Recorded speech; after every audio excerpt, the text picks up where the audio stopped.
Hi everyone, I'm Nicole, welcome to my channel, and we're gonna get spooky. I'm gonna start off with a disclaimer saying this is not gonna be a perfect tutorial. I struggle a lot. If you want a perfect art doll tutorial, go see KP Creations. But if you wanna have some fun and laugh at my mistakes, stay tuned. I started off with just the basic aluminum foil, slapped on some clay, and started working out the fox shape. I put extra clay on the side of the head so I could get those very dramatic foxy swoops on the side. I don't know what else to call them. I always start off with a very basic shape because I can build off that and get it more detailed and accurate. I start off with that basic fox shape and I start adding clay to make it look even more realistic and more three-dimensional. Since this art doll is going to be a little anthropomorphic, I shortened the snout just a bit and I gave it a little bit of a chin. I don't know, I just thought it looked really cute. The ears were a little tricky because I didn't want it to look like a cat, I wanted it to look like a fox, so I had to play around with it a little bit. Adding extra clay around the base let me blend it in really nicely to keep it nice and secure. The amazing Anthony, or Ace of Clay here on YouTube, sent me one of his new spoon tools that he designed himself, and you can just tell this is designed by a sculptor, and tools designed by sculptors are superior in my opinion. I love all the tools that he's made so far. This one blends like a dream. With our ears firmly attached, we can move on to eyeballs. I had some pre-made eyeballs made out of epoxy sculpt, popped them in, and I was like, wow, that's scary, that's bulgy. But nothing a little sanding can't fix. Let's take this terrifying Muppet with eyes that bore into your soul and make him a little more gentle with some eyelids. Adding some to the bottom and blending it in does the trick. She's looking a lot less scary and a lot more, oh god, I did it again, she's scary again. I decided she needed more dimension to her face, and I'm telling you, once it's all blended in, it looks much better. See? Very cute. One thing I love about foxes is their amazing ears and the fuzziness that they have inside them. So I'm making some nice deep pockets so I can put some faux fur in there later to give her that nice little fluffy foxy look. It's time to detail that magical foxy fluff on the side of their faces. I start off with an X-Acto and then I use my tools to get in there and start working it out. I want just enough to give that fluffy look.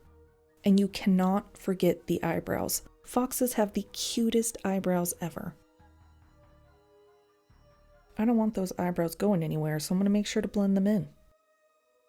Now for the fun part, adding the fur texture.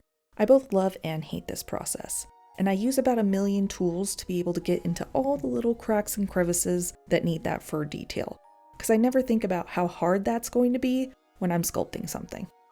That's a problem for future Nicole, but future Nicole does not like that. One thing I love about clay is that if you mess up, just erase it and try again, which I do a lot.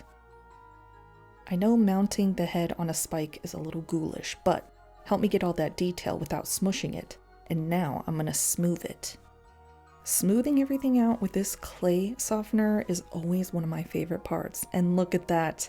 No cracks, no issues. Don't worry, those will come later.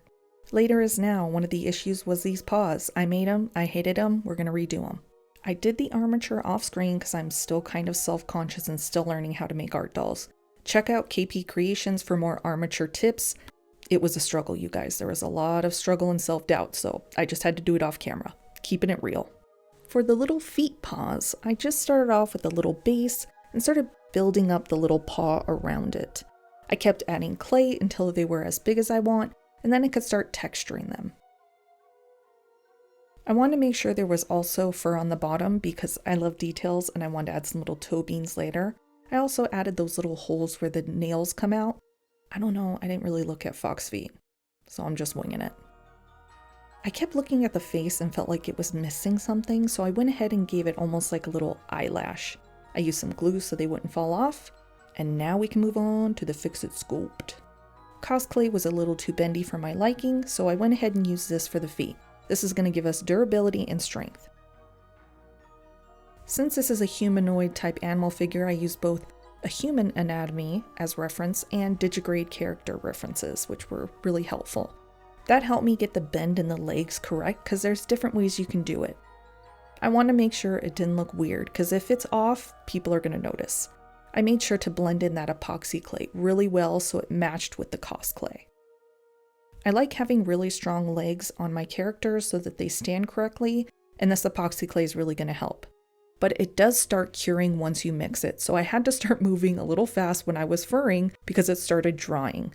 But just using some water here to smooth everything out and blend it, and it came out pretty nice. And I of course got to have them beans. Now no one's probably going to see the bottom of the foot, but I know it's there, and that's what matters.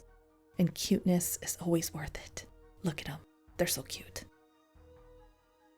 And I know you were waiting for the toothbrush of texture, and here she is, making the perfect pad texture. I used my extra clay to attach my head and my hands. These were the ones that I hated, and they look weird. Don't look at them.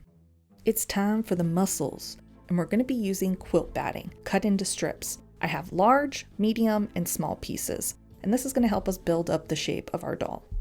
One thing KP Creations always reminds us is to know that on top of your quilt batting, you're going to add a layer of fur. So you want to keep that in mind because your piece can easily be too bulky or too skinny, depending on how much quilt batting you add. To figure out the shape, I did look at a lot of furry art because they have a lot of great art, and so it helped me figure out how I wanted her body shape to look. So if you look at her legs, they're shaped a little bit like a fursuit would be shaped because I thought it looked nice. Now I've seen other artists use this thread. I think it's to like help everything stay together. I don't really know what I'm doing, you guys. I just thought it would secure everything nicely, but then I end up cutting through it during this. And this is making the pattern, which I'm also not good at, which is just, this is all my fears all at once. Anyway, back to my struggle. So I just did saran wrap, did tape over it, and here you're gonna see my brain shut down in real time as I'm trying to figure out where to put the seams in this pattern. I do figure it out. Does it all work out? Kind of. With the seams all drawn out, I can cut along those lines that I made so that we have all of our pattern pieces, which I labeled a lot because I didn't want to mix anything up. Can we talk about how hands are hard?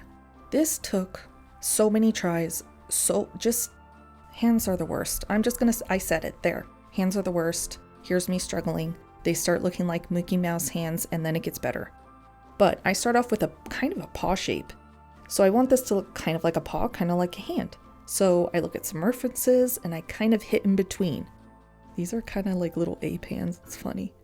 Okay, I add some knuckles because it was looking very Mickey Mouse glove before and this really helped. Now she gets some claws. I like it after this part. Look at the lines. The lines did all the work. We have hands. The hands are going to fit onto the armature, so I'm using a sharp tool before I stick the toothpick in. I made a little bit of a wrist area. This is going to give me somewhere to affix the fur onto later and give it a little more stability. One hand was in a relaxed position and one is in a cupped position because I want to be able to put little things in her hands because, I don't know, I thought it was cute.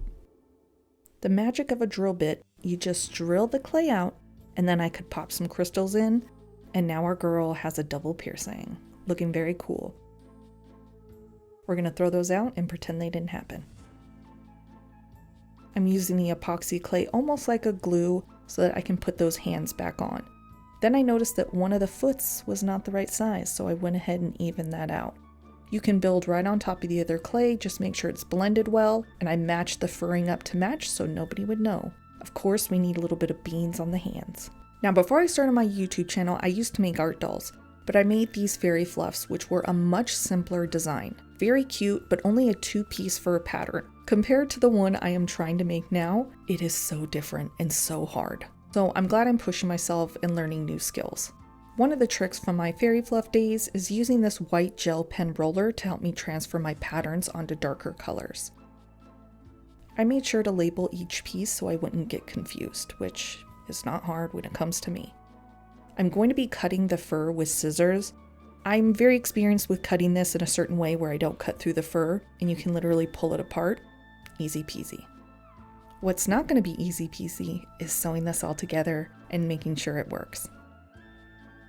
I will say that a heavier thread is recommended for art dolls so that it's stronger, and when you're moving the art doll, it doesn't snap.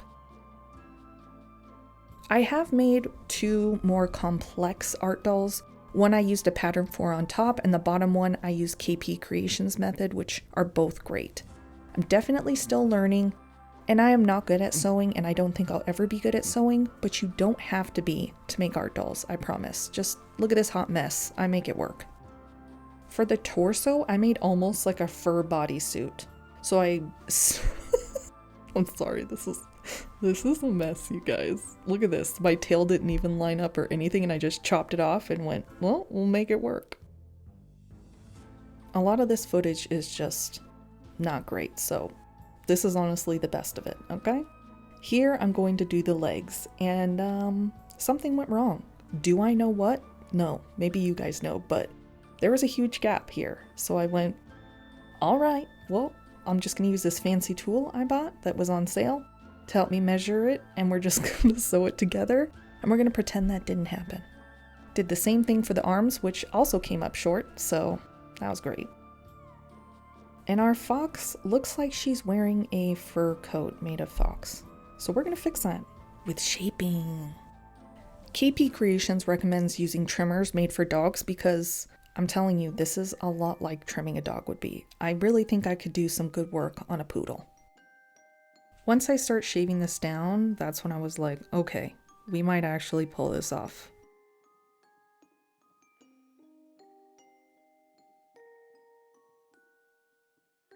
Detail trimmers were a must for getting the little details in the tiny areas. I will say, be careful and go slow. You do not want to hit the backing of the fur. Not that I, as a professional, ever did that, even a little bit. Now, I didn't have small enough ball and socket armature, and it does cost an arm and a leg, but here's the downside of aluminum wire. It can get fatigued, and when bent enough, it can snap, and the head snapped right off, so we're going to need to do some surgery. I'm using some pieces from the ball and socket that I do have, the smallest size, and we're going to see if we can make the neck work at least a little bit. I drilled some holes, fitted over the wire, and I'm going to be using my favorite epoxy clay. And I'm not going to lie, this is about the time I decided that I was going to burn all my art supplies and become a clown. But I don't look good in that much makeup. So, slapping on this clay and we're going to make it work. After curing, I can snap the head in place. We've got some good side to side. Up and down, not an option. We're going to call it a win and put this girl back together. In my original design, she didn't really have much of a neck showing, it was all fluff, but now she has a neck, which is kind of elegant, which I like. So I'm shaving down some faux fur so I could give her a piece for her neck. I cut it to size, and then I sewed it up the back. After lining up the back and sewing it together, things didn't match up perfectly. But that's nothing a little bit of FABRI-TAC and faux fur can't hide. So I'm cutting pieces to shape and covering up that hole. Then I realized she needs more foof around her neck. So I just cut out 2 more pieces of faux fur because I am sick of sewing and slapping it on there. Once you brush everything out with a comb, everything looks cohesive and like one piece of fur anyway. Now we're just going to pretend that her head didn't get ripped off and start the fun part, which is painting. I painted all her head, feet, and hands with a nice coat of black paint. We need to make this a little fancy. You know, that's what I do. But first we need to add some white because we're going to add purple on top of that. And this is going to make our purple nice and vibrant. I'm going to go ahead and do the same thing for the parts of fur as well. Now, she's giving a little bit Cheshire Cat, but it all comes together. Since I'm notoriously heavy-handed with my airbrush, I do go back in after I color the purple and use a little bit of black to just clean up my lines a little bit. Now I'm using acrylic paint. It does make the fur a little stiff. There's also paint you can use. It's made for fabric, and I hear that that works really well and it's not as stiff as using a regular paint on top of faux fur. Now we're going for Halloween vibes, so of course I'm going to give her bright green eyes. I end up adding a little bit of yellow to them as well. Of course, let's make those features pop. Oh, that yellow just really does it, doesn't it? Of course, you gotta give the beans a nice little coat of black too. Make them stand out. One thing I didn't show in this video is I did do a top coat on all of the painted parts just so as you're handling her, the paint isn't damaged. I added some gloss to the eyes and the nose. And of course, we need some sparkle. Earrings in place, and she is looking so cool. Every art doll maker's favorite thing is going to be FABRI-TAC, okay? It's the best. And that's going to glue all the pieces of fabric to our clay pieces so they don't go anywhere. I was originally dead set on making her some type of like leaf or petal cape, but it was covering too much of her body and just not working, so I was like, okay, time to adapt. That's what I do. Plan B. Make this fancy shawl type thing. I don't know what we call this, but it's going to look cool, and we're going to use these flower petals to make it happen. I just start layering the petals on top of each other. I did one going one way and one flipping up, and I just loved how this looked. So I started gluing everything together in layers to get the colors and the shape that I want. The area around the neck I wanted to be very fancy, so I cut off the tips of some petals and started gluing it all the way around. My whole desk was just covered in flower petals. It was a bit crazy, but also hilarious. And I was just gluing everything together like a mad woman. I like to glue petals in between so it made it look even fuller and fluffier, because we want max fancy. You didn't think I was going to stop at 2 shiny crystal earrings, did you? No. No. We need more sparkle. And with our shawl apparatus bedazzled, I was like, okay. But now she needs more, so let's make her tail fancy as well. I got lucky with the top part because it sat on her shoulders almost perfectly with just the curve of the flower, but we need to get a little more intense with the tail piece. I stuck a wire in there so I could clip it onto the tail, and that's not going anywhere. Oh, she fancy, but we're gonna get fancier. I've used this chain method on one of my art dolls before, and I hung a bunch of trinkets from it, which was very fun. So I was like, let's do this again, but make it like her jewelry type situation here. So I just start going for it. And I always forget how annoying it is to work with jump rings. Getting this neck one on was, annoying. Of course I had a second one, cause why not? Using some bits of leftover fur, I made the tufts for the ears. I glued the fur together so that it would stay in one piece, and then I could glue that piece right into the ear.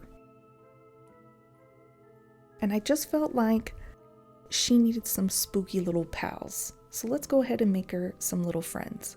We're starting off with what looks like a beach ball, but I promise you it's going to be a pumpkin. You want to get your lines straight first, then you can start shaping them out. The shaping makes all the difference. I sculpted this character to be able to hold things, and this is what she's going to be holding. A cute little pumpkin, which we of course need to texture.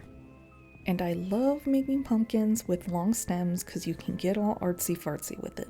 Do whatever you want, and it always looks cool. Off screen, I did make a couple tiny leaves to go on this stem as well. But now I'm going to make some big pumpkin friends. The same techniques I used on the little pumpkin, I'm going to be using on the big pumpkins. Very easy. I want to make these pumpkins into jack-o'-lanterns, so I went ahead and figured out what kind of face I wanted to do. I marked it out with my needle tool first, then I could start poking things. And here I gave it nostrils. I was not feeling it, so I erased him and we're going to pretend that didn't happen. I changed my mind a lot on this guy. I'm just giving him these little marks because I feel like it makes him look cool, and that's what this is about. I don't know what's up with the eyes. I don't like it either, but don't worry, I change him back. But I'm giving him some little pumpkin warts or whatever, just because I thought it looked cool. Now, I didn't think you could accidentally make a pumpkin look like an old man, but I somehow managed it. So this is my little old man pumpkin jack-o'-lantern dude, and I don't know, I love him. I don't know what happened though, but he just looks like he talks like this and owns a farm. With a black base coat, we are ready to dry brush on all of our oranges. I start with just a medium orange, and I do a lighter orange around the face just to highlight it just a bit.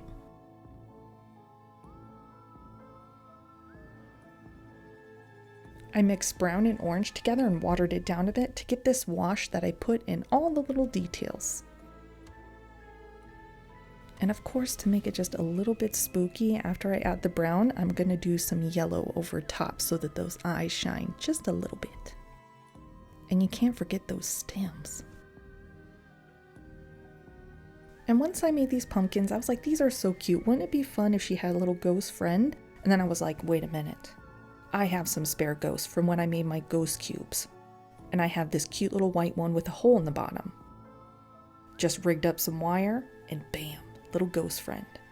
Thank you guys so much for watching this video, and I will see you in the next one.